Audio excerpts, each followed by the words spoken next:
Hey everybody, it's Bums of the Night. I'm here with another collection update. I know things have been kind of weird on my channel lately. I'm trying to get back to my usual couple uploads here, review there, podcast here, collection update now. But essentially, for those of you who aren't keeping up with my channel, recently I had a tragedy where my mother passed untimely in a car accident. We weren't expecting it. It was just a freak accident. So, word to the wise, if your parents are still alive, I highly recommend after this video, or even now, pause it. Reach out to them, just tell them you appreciate and you love them, because you never know when you're not going to see them ever again. I do want to thank everyone. When I kind of came on to that update and explained why I was behind on content, why I wasn't going to be able to keep up with the race, which was The Vanishing, I got a lot of support on that. So it means a lot that people I haven't even met here were kind enough to stop by and say something in kind words of regards. So thank you. I really do appreciate that. So something I don't think I've ever talked about on my channel is that obviously I'm into, you guys know I'm into books, so I'm a big reader. But my obsession with reading started early back in the 90s, back when they were printing the original Goosebumps, the OGs. Before I could read, every night my mom would read to me before bed, every single night. I remember there's this one book, and actually I just got a copy of it. It's not out here with me, but there's this one book that she read to me so much that the cover of the book fell off. It was called The Big Pumpkin. Essentially, it was a book about a witch who grew a pumpkin, and all these monsters came to investigate it, and every page the pumpkin got bigger and bigger. It was child book, but essentially I think it's what sparked my love for spooky stuff and Halloween. So I'm very appreciative of my mom for reading to me constantly growing up. It's what helped me enjoy reading as a kid and now into an adult. Anyway, so some stuff I've incorporated into the shelf already. There's a new copy of Dracula there. It's chewed up, so I'm not going to show it on screen here because years ago she had like a chewiner, and when it missed her, it chewed her stuff. So lucky for me, it was a Barnes & Noble's copy. It was kind of like really just big for shelfware, and essentially the pages are fine. I can still read the book, and since it was hers and there's sentimental value in keeping that.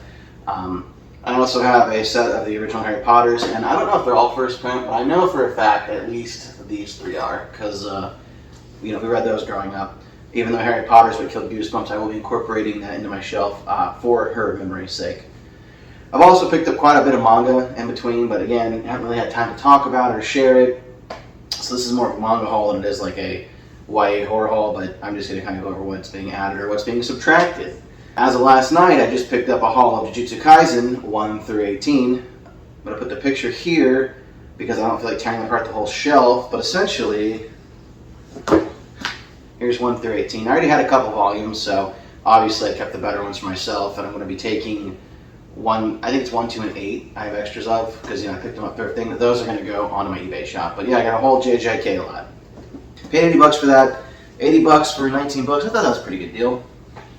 I also picked up, this was my Christmas present to myself. And I don't know if I talked about it, just because again, everything's been crazy the last, I don't know, give or take 20-something days. But at Christmas time, I found a pretty good deal on Shield Hero manga, where essentially this is the story that the anime follows before it branches off on its own. Not the light novel, the actual manga of The Rising of the Shield Hero. I got 1 through 16, and I think I paid like $90 for that on eBay, but that was my Christmas gift to me. I actually just recently finished reading through them all. Plan to pick up the rest soon, not that I have the room for it. I actually had to start vertically stacking some books, especially towards the manga section, because I'm just out of room. A series I very much enjoyed growing up, pretty much in my mid to late teen years, was Air Gear. Now, Air Gear is a manga or anime about essentially like if rollerblading got extreme, which I know sounds kind of weird, but it's really actually quite interesting. It got one anime season before it was canceled, so this is one of those ones I was like, yeah, I plan to start picking them up. Now personally, if you know me, I like Omnibus, which is a 3-in-1 books, just because shelf space. So I started picking up the Omnibus for Air Gear until I did a little more research and found out that they go 1 to 6 and stop. So don't want half and half, so I'm going to end up actually getting rid of these. I actually picked them up, so I got 1 and 3. They were on the shelf, then I found out the Omnibus were canceled because Oh Great went out of printing. And once I found out they weren't printing the entire series in Omnibus, I'm like, well, we're just going to put those on eBay and start over. Yesterday, actually, I was out and about thrifting, and I came across an American Chillers, which I think is a sequel series to Michigan Chillers, but this is American Chillers number 14, Creepy Condors of California. It's got YA horror vibes. It was written in like 2004, so I haven't really checked out that series. Speaking of YA horror, though, I am hunting a series that's new to me. It's not new in any means at all. This year, I'll be looking for the Bone Chillers. My goal for 2025 is to complete a full set of the Bone Chillers, and yes, I know how expensive the Killer Clowns of creepy clowns of Kings County are. I actually just posted on my social feed here on YouTube about a copy that was selling in Canada for like $100 USD.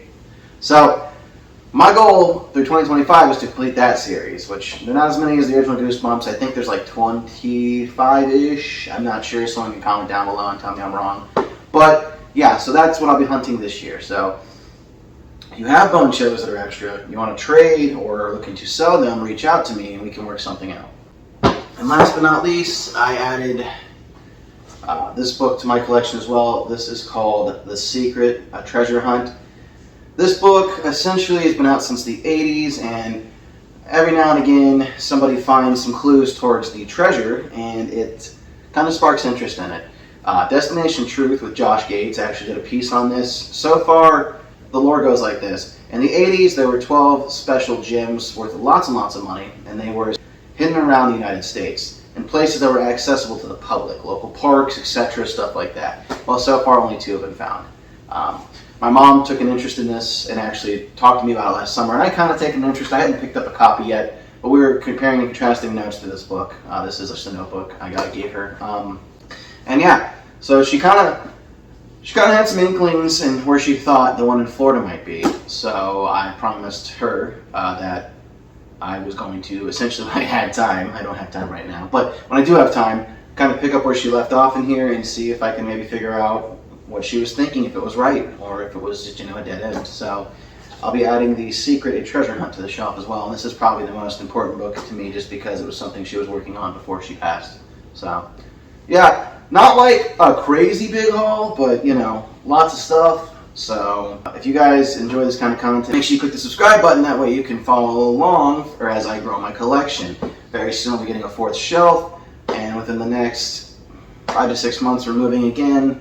But that's because we're leaving the state of Florida and we're planning to go up somewhere in the Midwest, I think.